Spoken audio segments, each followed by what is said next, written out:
This is Laura from the Peaceful Life podcast, and you're listening to Pop Goes Your World. I'm Chris McBrien, and the pop culture from Generation X is everything to me. And I'm Derek Myers, and I'm here to educate Chris on the great pop culture of today's generation. Episode 95, Night of the Living Dead movie review.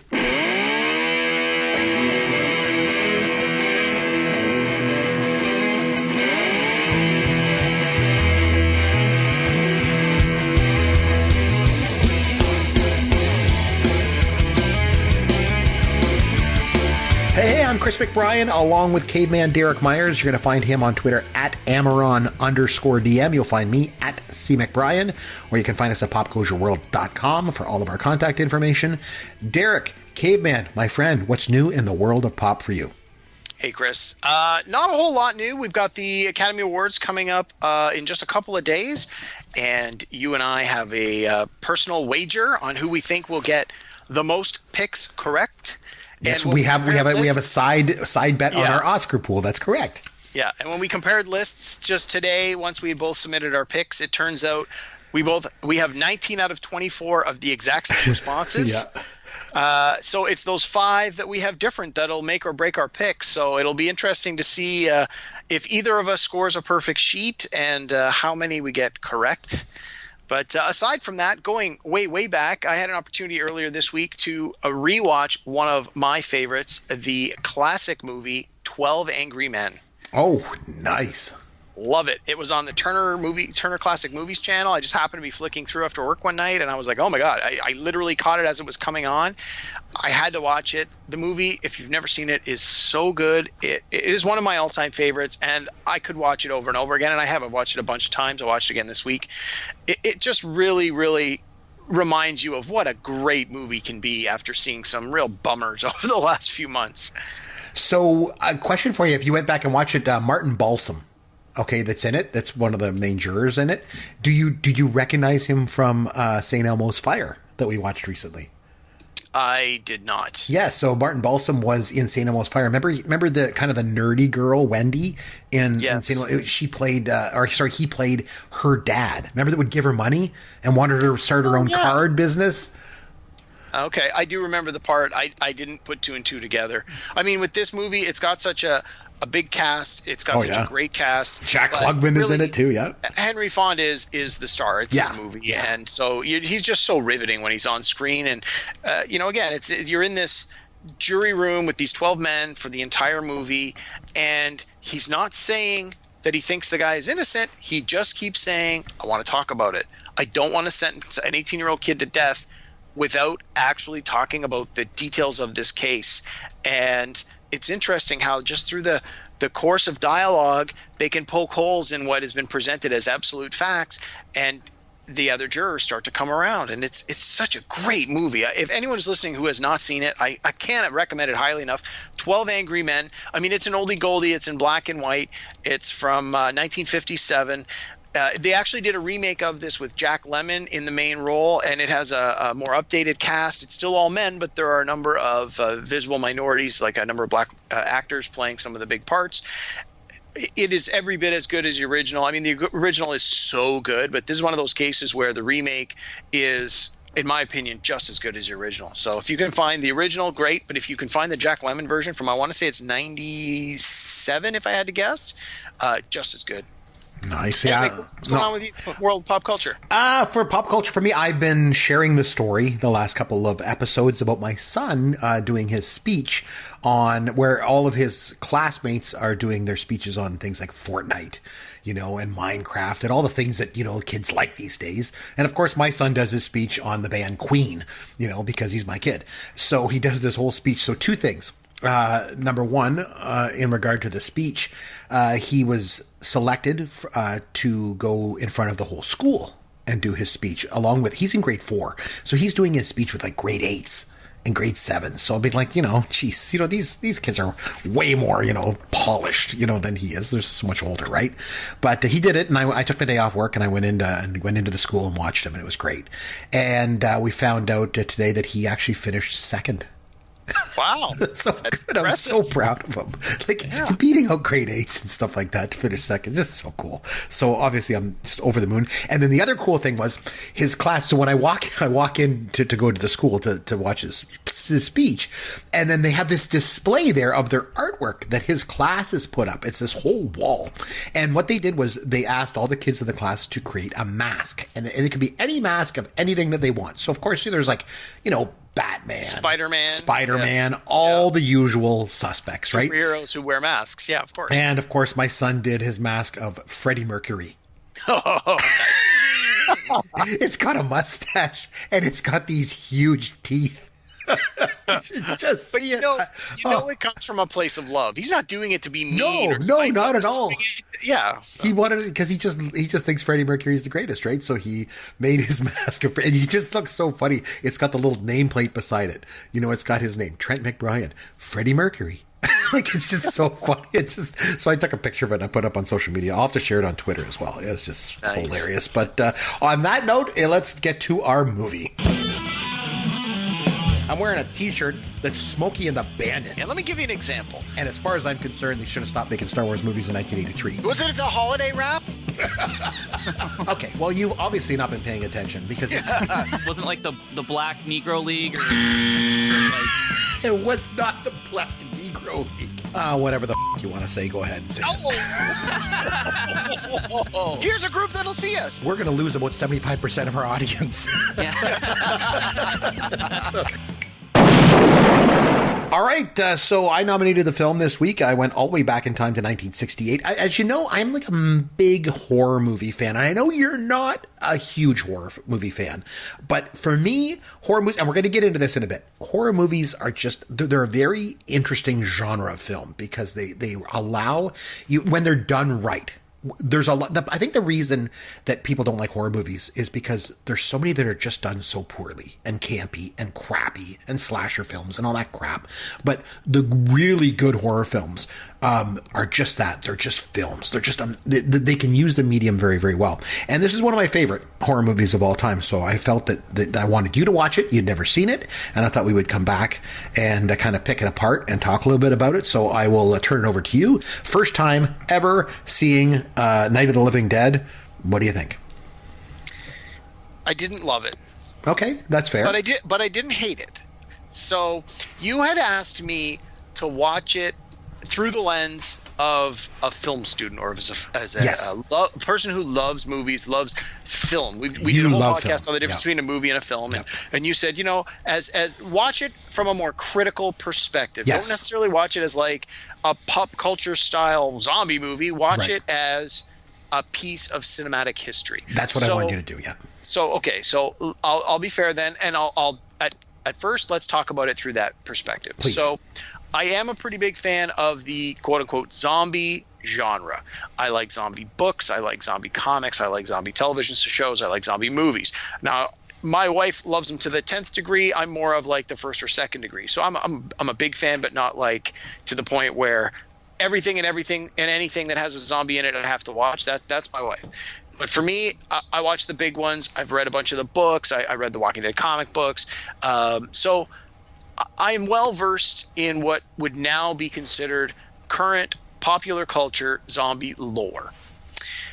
So knowing that this movie, knowing once I looked it up, that this movie was the originator of the zombie genre, and that all of the things today that you take for granted as just this is the way a zombie movie works, this is the way the zombie as a movie monster works, these are the tropes that need to be consistently followed throughout your zombie story, no matter what else you're actually talking about.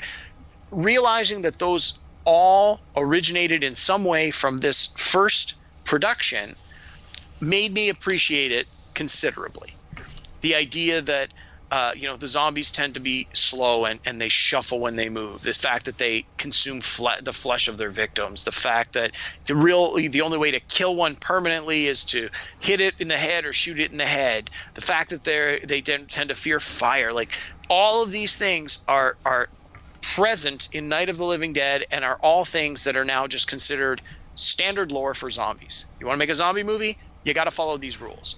And when you don't, the movie tends to be a little wonky. There was one of the remakes or one of the sequels to this where the zombies were like super fast, and the movie was terrible. Yeah, they remade it in like 2000 and something. I think yeah, it was Canadian production because I remember it had a lot of Canadian actors in it. It was like Day of the Dead. It was a remake of Day of the Dead, which was it was one of the Deads. Yes, for sure. And they were fast. You're right.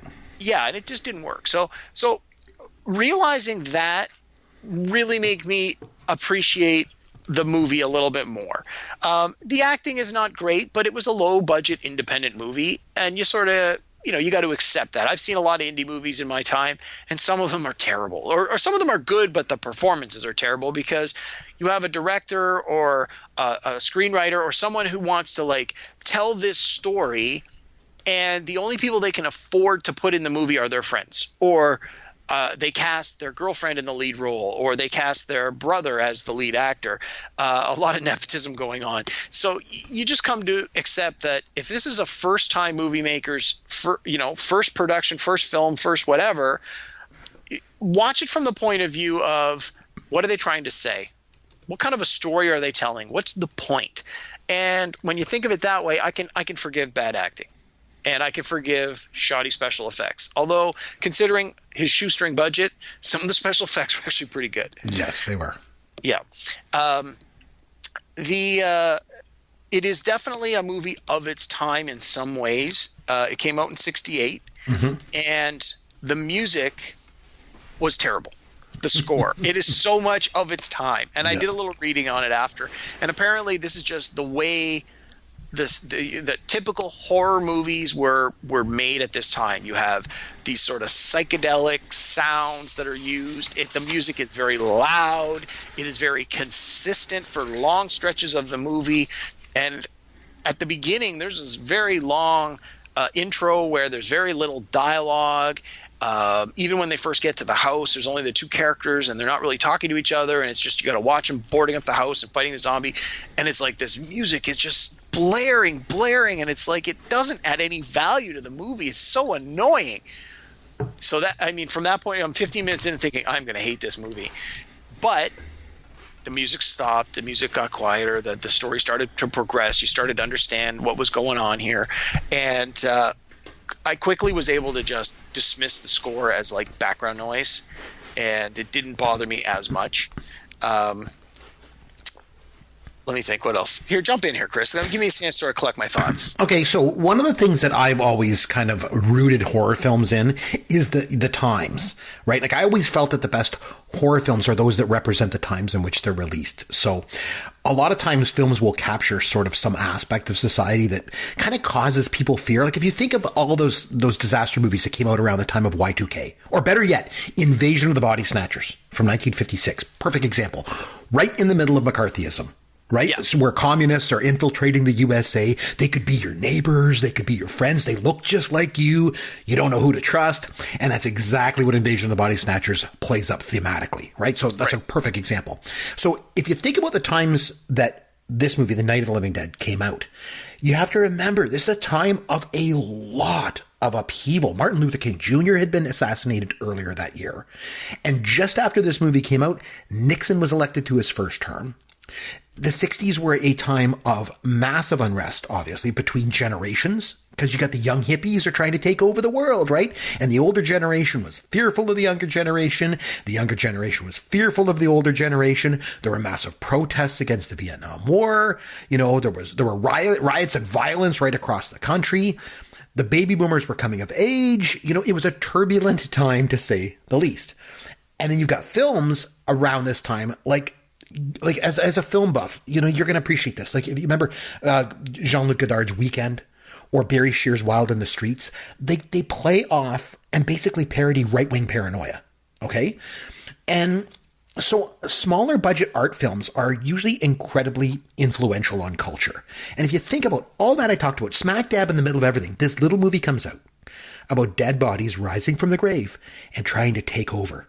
And it just hit a nerve with audiences. And I think it's important to understand the times in which the film came out, because otherwise you just look at this film through the lens of today, you know, and you compare it to special effects and production values of something like The Walking Dead. And it's easy to dismiss this movie as just this grainy little low budget B movie. And if you see it that way, I think you totally missed the boat on this film. So that's my overall take on this movie to start with. Okay.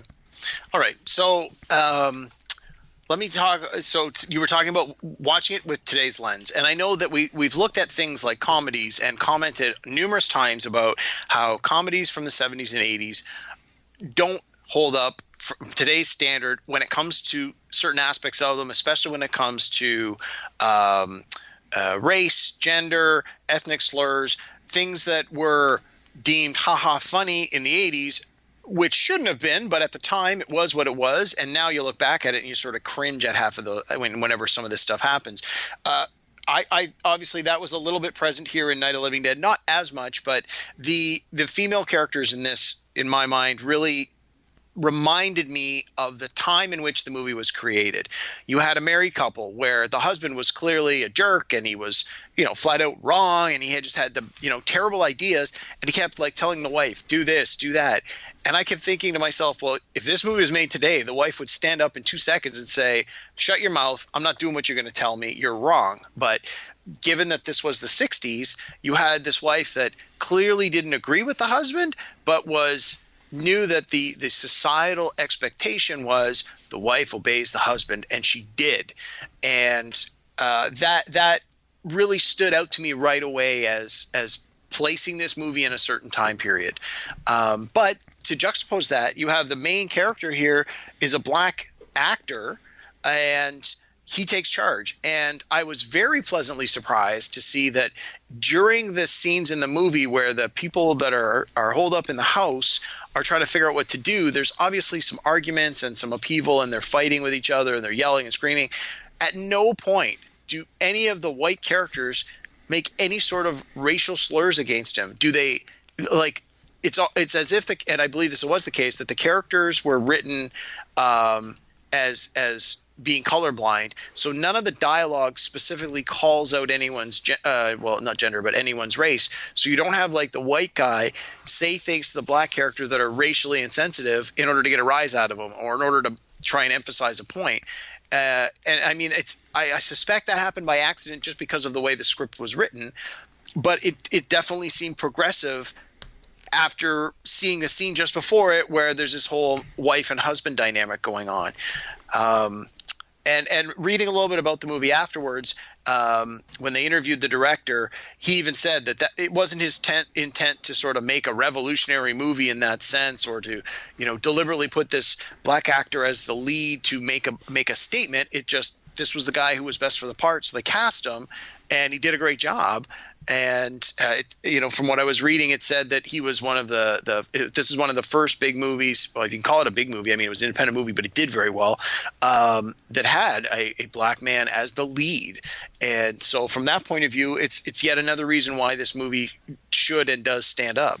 I'm going to come back to that in a minute about Dwayne Jones playing the lead. I'm going to stick a pin in that one. I want to go back. I want to address a bunch of things that you just said, because you touched base on a couple of things. But before I do that, and we normally do mention this, but I do just want to make this perfectly clear. Lots of spoilers to come here. So if you haven't seen this movie, turn this off and come back and listen to it after you've had a chance to watch it, because there's a lot of spoilers here. But I believe that Chris, before you go there, so building on your spoilers. So I hadn't seen this movie before this week when you had suggested that I watch it. Yep. And so I went onto my streaming services. I went to Netflix, I went to Crave, and I looked online, and it wasn't available because it's so old. Why would it be? But you were very helpful. You sent me a link. It's on YouTube. The entire movie was on YouTube. And so I was able to just straight up watch it right on the internet. Didn't cost me anything. So if anyone's looking to watch this movie and wants to watch it, hasn't seen it, maybe hasn't seen it in a long time, you don't have to pay anything. Go onto YouTube, type Night of the Living Dead, a bunch of searches come up, no problem. And the movie was perfectly fine. It wasn't missing anything. It wasn't, there were no edits made by homemade people wanting to splice stuff into it. It was exactly the release. So okay. Anyway. So yeah, before I get into, my spoilers, and before I get into breaking down the stuff that you said, I want to just touch base on that, because you mentioned that you watched it on YouTube. And because funny enough, this movie is actually in the public domain. So the film was originally going to be called Night of the Flesh Eaters. But there was this little problem. There was a movie from 1964 called The Flesh Eaters, and the producers of that movie threatened to sue. So Romero and the producers, they said, okay, we got to change the name of this movie. So they changed it to Night of the Living Dead. But being a low-budget movie, and with Romero being a novice filmmaker, they didn't update the credits to include a copyright in either the opening or the closing credits. And as a result, the movie is in the public domain. So that's why it's on YouTube in its entirety, by the way. Just as an aside. Very cool. I want to touch base on some interesting things going on thematically in this movie that you mentioned on a build on them. So one of my favorite things about this movie is how you've got the protagonists trapped in a house with, the undead rising from their graves to feast on the living, right? All that's going on. But the real conflict isn't between the protagonists and the undead. No, it's between the protagonists and themselves. Right. So it's a brilliant theme, and we've seen it used again and again and again in pop culture. If you think about it, everyone is pitted against each other in this movie. You've got the blacks against whites, you got men against women, children against their parents. There's even a hawk and a pacifist going on. Brilliant filmmaking as far as I'm concerned. And like I said, you've seen that theme over and over again. And I'll give you a current example of this. Just recently, I got caught up in all this online hype about the Netflix movie Bird Box. Everyone was talking about it, right? So I decided I got to see what all this fuss is about. So I start watching this movie. And there's a scene. Have you seen it, by the way, Caveman? No, I have not. Okay, so there's all this. I know what it's about. Yeah. I have no intention of watching it. It didn't appeal to me. Right. There's all this fuss. I'm like, I got to see what this is all about. So I put it on. And there's a scene near the beginning. I'm not going to give anything away. But there's a scene near the beginning when all the people get locked up in John Malkovich's house, right? And they all start fighting amongst themselves. Meanwhile, the real enemy's outside. And I thought, this is just like Night of the Living Dead. So I think, so for me, just kind of going back to what I said before, just thematically, it's easy to dismiss this movie as just like a zombie B movie. But again, if you do that, you're missing out on something bigger. Again, go back to the time the movie's set. The entire film is basically a metaphor for the country basically attacking and devouring itself. Like the zombies, if you think about it, the undead in this movie, they're just regular people. There's men, there's women, there's even children. They just look like normal people. And if you go back to the opening scene, it's in a graveyard with an American flag. And then when the dead appear, you've got, all these characters saying, what's happening? What's happening? Like, to me, it's just inspired filmmaking. It's what it's all about. I would say that it's a countercultural movie based on all that. Because, you basically got, like, the authority in this movie is undermined at every turn. Whether it's the police or the media or the father, and the smartest and most capable character, as you mentioned, is Jones's character. And the other thing is, too, there's no resolution. There's no happy ending. It's the exact opposite of your typical Hollywood movie. Yeah, I actually really like the ending. I've seen enough of these movies now that I sort of suspected how this original was going to play out. And for the most part, I was correct. There were a few things that maybe didn't go exactly as I had anticipated, but I watched the movie with my wife. She's seen this before. Obviously, she's a super zombie fanatic woman. She had seen it before, and she's seen every zombie movie since then. And so she's not one to give away anything. She doesn't like believe in spoilers. Like, we don't watch trailers for new movies because we don't want to be ruined by the trailers. And so I would ask her, like, I bet you this is going to happen next, or hey, does this happen next? And she just sort of said, you got to watch. I'm not going to say anything. But I think that for a lot of the times I'd be like, I'll bet you this happens. And then sure enough, 10 minutes later, what happened? I'm like, see, told you. And she's like, well, you've seen 50 zombie movies. Of course you knew that was going to happen. That's what always happens. But this was the first time it ever happened. But I did find it interesting that they don't ever use the term zombie anywhere in the movie. Nope, they don't. They don't call them zombie. It's very much like The Walking Dead in that sense, that the Walking Dead franchise, they never use the term zombies. They call them walkers. They got all sorts of biters other terms or something. for them. Yeah, and that's again one of the things that's been established as canon in that particular universe is prior to that event, prior to the zombie outbreak happening in the Walking Dead universe, the concept of a zombie or a zombie movie that is called capital Z zombie never existed. That's just the way the authors had explained it, and that's why nobody ever thinks to call them that. And the way that it's presented here, it's like this random occurrence. It's something that is unexpected. It's happened. They suspect it might have been because of radioactivity from outer space and whatever else. They don't really confirm what the cause was, although some suggestions are presented on the news broadcast. And so because it's new, they don't actually have a definitive term for what they're going to call this stuff. I think they called them ghouls at some point, and I think they refer to them as the dead, but they don't actually call them zombies. Yeah, I think they use ghouls a lot. And it's interesting that you mentioned that they don't use the word zombie in this movie, because the film has basically inspired every zombie movie that's come out in the last half century. Yeah. It's so amazing. So a bit of controversy around this movie, a couple things. So one that you mentioned I'm going to come back to is the fact that there was a black actor in the lead, Dwayne Jones, playing Ben. And like you mentioned, it was not common at the time for a black man to be in the lead of a movie, much less the hero, And it's interesting because, as you touched on, Romero wasn't making a statement with that. He wasn't trying to be like cutting edge or liberal or anything like that. And as we mentioned before in the podcast, as is sort of often the case with pop culture successes, things sometimes happen rather innocuously. And in this case, when Romero was cast in the movie, Jones gave the best audition. That was it. It wasn't written as a part for a black man. It was actually, I think, originally written as he was supposed to be a really angry trucker. And, yeah, I read that too. Yeah. And Dwayne Jones just read really, really well for it. So they hired him, and he changed a lot of the character, even changed some of the script to fit him. And the interesting thing is though, even though Romero, he's denied that he's ever, was trying to make a political point by casting Jones in it, but that point is not lost on the audience. It certainly isn't lost on me. And the way it goes, and especially in regard to the ending, which we'll come to in a minute. But another controversial thing in the movie was the gratuitous use of gore.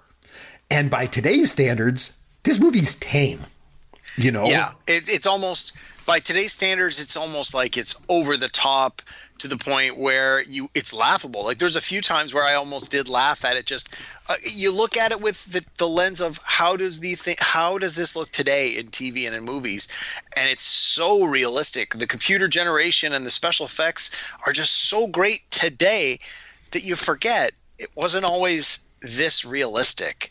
And back when in the 60s, 70s, even 80s, when you're making these movies, you use whatever you can use to get the point across. I think I read somewhere that a common in black and white movies, when they want to do blood, they often use chocolate. I think even Hitchcock did that in Psycho, wasn't it? Chocolate sauce, because it films well on camera. It's because in black and white, you don't see the color, but you know what it's supposed to be based on the context. And so that's what I'd read with this was Romero had used chocolate sauce, and so when you see the actors eating stuff, a lot of it was covered in chocolate, which apparently didn't go with whatever the chocolate was on top of, and it made a lot of the actors really sick. Here's a hill I'm willing to die upon, okay? And it's just you made an interesting point there that today, by today's standards and some of the CGI and the special effects we have today, it just looks so real, I'm going to die on here's a hill I want to die on. I would argue that this type of filmmaking looks more real than CGI today because it's visceral. And there's something, especially the way that this movie is shot, it looks like it's shot on like old film stock they got from the army or something like that. But it just almost comes across as documentary in nature. Another one that did that too was a couple of years later when they came out with the Texas Chainsaw Massacre in like 74. It was like almost documentary in nature, the way it's done. It's just so gritty and realistic. And so I am willing to die on the hill that these older films have more realism to them than anything that's done in CGI today. That's just me. But like I say, it is kind of tame, from what we're used to seeing nowadays. But you got to think again. I just keep going back to this. At the time that it came out, it was considered almost to be like exploitative by some critics of the film. Like where the undead are like eating the innards of the person or whatever and things like that. It's funny. We talked about on a prior episode, I think we were talking about in the 90s about how independent films became all the rage, during that decade. But for me, Night of the Living Dead is low budget independent filmmaking at its absolute best. Yeah, I'll give you that for sure. Last thing I want to talk about in terms of this film is, and rightly so, the ending, because you touched base on it. Yeah. Because this is one film where the first time that I saw it, I honestly felt like I was punched in the gut. The ending where the police are sweeping through the fields with rifles, picking off the random zombies, and you got Jones's character is basically the only human that's left in the house. And of course, what happens? The police see him upstairs in the window, and they shoot him right in the head. And I know, again, Romero didn't cast Jones as a political statement, but the fact that he's a black actor in that role, at that moment, in that scene, you can't tell me that didn't have an extra impact on an audience, especially then. Like, it feels like you go through this whole journey with this character, and at the end, you're left with what? The police shooting an innocent black man? Like, intentional or not, that ending packs a massive punch. Like, it's unbelievably impactful, and I think it still stands up today 50 years later, and maybe it's just as important now as it ever was. Yeah, I agree. Like, just this film is so good. And, and going back and watching it again after all these years made me realize just how incredible of a film it is. It's not an easy film to watch, but again, I'm going back to my original point. I think if you're a true film buff, I think it's a film that you can't afford to ignore. Yeah, no, I agree. I think from the point of view of film archive, from the point of view of reminding people where things started, both as a horror movie, as a zombie movie, as an independent movie, as just a movie in general, a film, it certainly has its place in history, and deservedly so. And from that point of view, I agree. From an entertainment point of view, as someone who watches modern zombie movies, I certainly wouldn't recommend it to, say, a teenager right now who is a big zombie fan. If someone says, "Oh, I love The Walking Dead, it's my favorite show, and I've seen all these zombie movies. What do you recommend?" I would probably not recommend this movie. I'm curious, right away. Why not? Out of curiosity. I think that it would be because you think they would just look at it, and go, "Oh, it's black and white. Oh, it's cheap. It's crappy." I think it would be a combination of it's slow, it's old, and then if you're looking at it from today's perspective, it just looks cheap and low budget.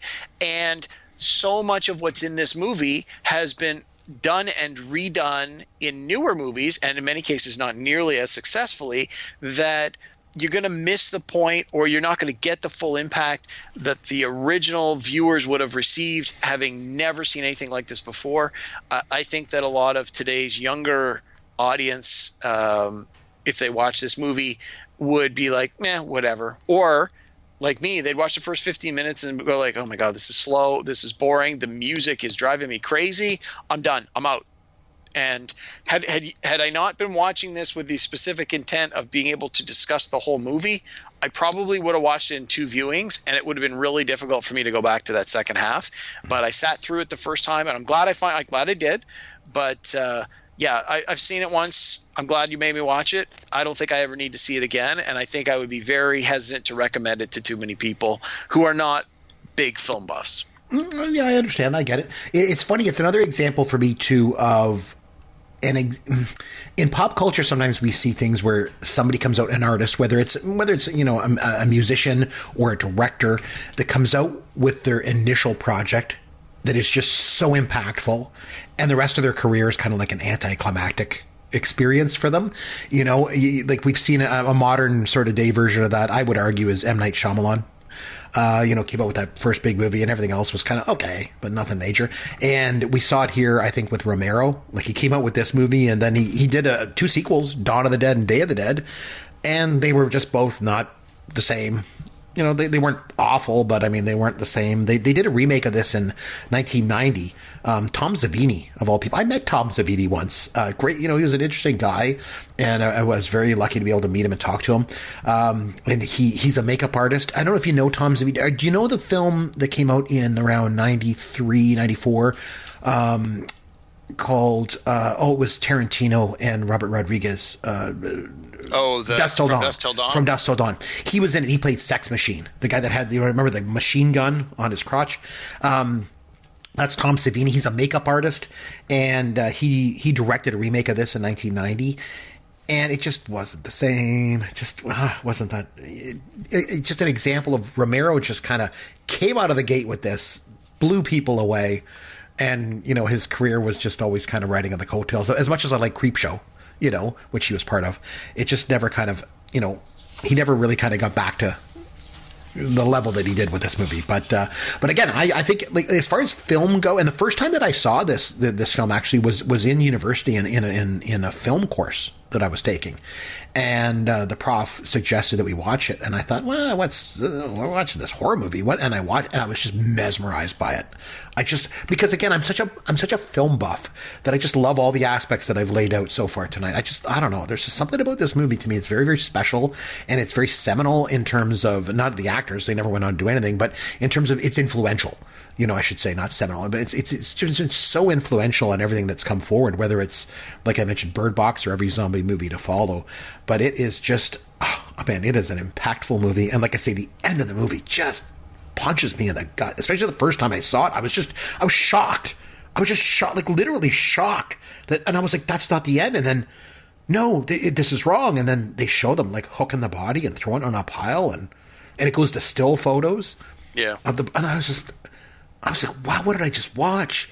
And it just kind of really led into that kind of filmmaking that we saw shortly after with stuff like Easy Rider and stuff like that, where there was the studio system was moving away and sort of the deification of the director was taking place.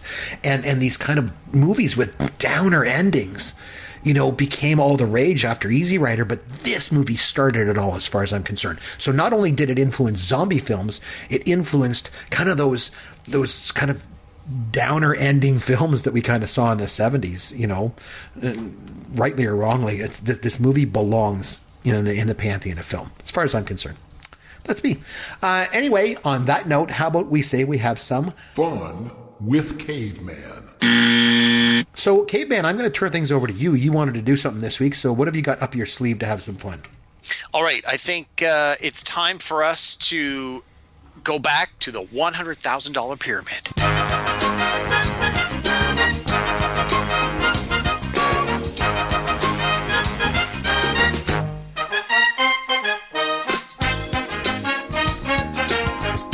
I love the $100,000 pyramid. I love game shows, so this is great. I love game Normally, shows. Anytime we've done this in the past, I've been the game show host. Are you saying that you're going to be, because I have nothing prepared, so you're going to be the host of the game show for me?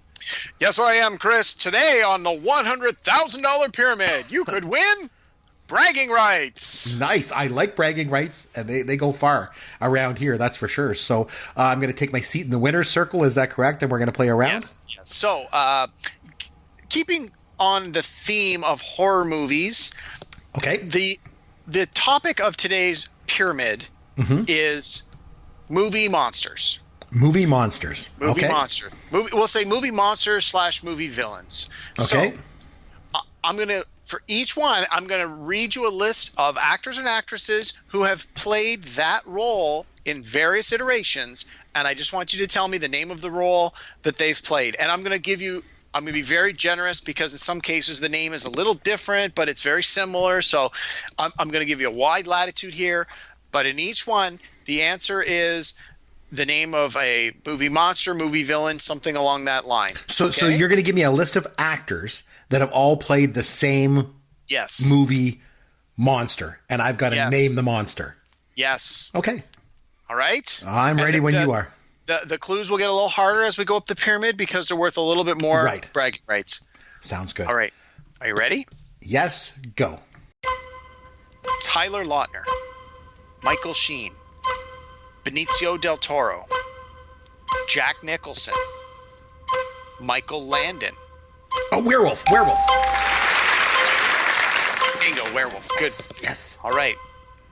Jack Nicholson, Jared Leto, Mark Hamill. Oh, Joker, the Joker. Heath Ledger. Yes, the Joker. Nice. All right. Eddie Murphy, Leslie Nielsen, Tom Cruise. Vampires. Yes. Aaron Eckhart, Robert De Niro, Christopher Lee, Peter Boyle, Van Helsing, Bela Lugosi, Dracula, Boris Karloff.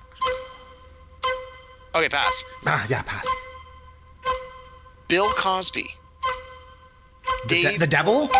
Yes.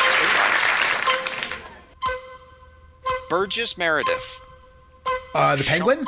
Sean Connery, Kirsten Chenworth, Rachel Weisz, Eddie Murphy, Benedict Cumberbatch. Okay, we're going to pass. We're going to go back. Pluto Nash. You wish. All right. I'm going to go back to this one again. Aaron Eckhart. Okay. Robert De Niro. Christopher Lee. Peter Boyle. Robert De Niro. Peter Boyle. Jake LaMotta? No. Boris Karloff. Okay, pass. We're going to go back to 7. Yeah, I don't know. I don't know. All right. I don't know who it would be. Burgess Meredith. Burgess Meredith. It wasn't the Penguin. It was... Benedict Cumberbatch. Sean Connery. Okay, Chris, we're out of time. Sorry. Oh, man. I have no idea who those The names last are. one was tough. I was on the fence about that one. Okay, so the one you missed, Aaron Eckhart, Robert De Niro, Yeah. Christopher Lee, Peter Boyle. Peter Boyle, if I was to say Putting on the Ritz. Oh, it was Frankenstein's monster. Frankenstein's monster. There you go. Yes. Oh, why did I not think of that? I love that movie. All right, the last one was pretty tough. Yeah, it was Burgess Meredith. The only thing I could think of was the Penguin. In every instance of that, and this one was sort of a trick, sort of not intended to be a trick. These were all voice actors that did voice work of a dragon. I thought of a dragon for Sean Connery, and I thought, no, he was a good dragon, though. Benedict Cumberbatch, all dragons. Yeah. Man, that was tough. Yeah, oh, man. You got, let's see, we got 50, 100, 150, and 250. So we're what? Anyway, you got a bunch of bragging rights. So I got about $600 so you can send me a check in the mail. And $600 of friend credit. Okay. Yeah. I will make sure and cash that check when I come down to play a game of Escape from the Death Star, which we've still got to arrange at some point soon. I'm so looking forward to that. I don't get out much, obviously. So, no, I think that was great. So obviously we took a look at an interesting older horror film tonight. Got a chance to play a game. It's a little bit harder sitting on this side of the winner's circle. That is for sure. I'm usually on the other side. And you realize when you get put on the hot seat, it's pretty tough. Yeah. I tell you. A couple of them pretty quick, though. And the ones like with the werewolf, I was like, my last one was Michael J. Fox, which I figured for Teen Wolf. And for vampires, like the end of the list was like Kiefer Sutherland, Max Schreck, Gary Oldman. I'm like, I knew you would have got. Yeah, there was one I got right off the bat. You mentioned that one. Eddie Murphy, Leslie Nielsen, and then Tom Cruise. I didn't even get to Wesley Snipes, Chris Sarandon. Like I had a whole list of for vampire, and the devil was the same one. Bill Cosby. Oh, Bill Cosby, because you said Bill Cosby, I thought he just does comedy, and then I just thought, oh wait a minute, he was in the Devil and Max Devlin or something like that. I'm like, yeah, I think I know this one. So yeah, go figure. Nice. That was all good. Okay, so you did really well. Yeah, okay. So moving on to as we segue into next episode, it is time for you now to nominate a film. So what have you got in the hopper that you would like me to watch? All right, Chris, I want you to watch a movie from last year, 2018. I'm not good with this stuff. It's directed by Steven Spielberg. You ever heard of him? Yeah, I have. He's made a few movies that I know you've enjoyed over your time. So anyway, the movie he put out last year was called Ready Player One. Oh, okay. I've heard. This is actually a good one. This is because I've heard of it. Full of 80s nostalgia, which I know is going to be right up your alley. So I think you're really going to enjoy this one. It's based on a book by Ernest Cline of the same name, Ready Player One, from 2011. The book is outstandingly good, one of my all-time favorite reads. But if you can watch the movie, it runs a little over 2 hours. It's a Steven Spielberg, right? Like it's fun. There's adventure and there's fantastic special effects work and a ton of 80s pop culture. The whole movie centers around 80s pop culture, even though it's sort of a futuristic sci-fi movie. I think you're really going to enjoy it. I hope you're really going to enjoy it. You got a week, give it a viewing, and we'll come back next time. You can tell me what you think. I think that's actually a pretty good film for you to nominate for the show because it's a new one, and obviously, so I have never seen it, and also the fact that it kind of ties into Gen X. So this should be an interesting take. So it's a current film, but based in my favorite generation. So this should be interesting. I'm curious to look at this movie and take a look at it, and I'll come back and do that. We'll come back next week, and you can tell me what you thought. I will absolutely do that. In the meantime, if you would like to reach Derek, you can do so on Twitter at Amaron_. _DM, or you can reach me at @CMcBrien. Just remember, McBrien is IEN. You can always head over to popgoesyourworld.com and find all of our contact information there. Shoot us an email. And if you do download and listen to the show on iTunes, please just take a minute and leave a review for the show. We'd obviously really appreciate that. But in the meantime, on behalf of Derek Myers, this is Chris McBrien saying thanks for listening to Pop Goes Your World, the pop culture podcast for the generations.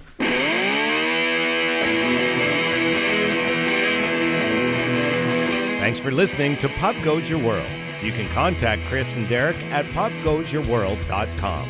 Please take a minute and review the podcast on iTunes or wherever you download and listen to the show.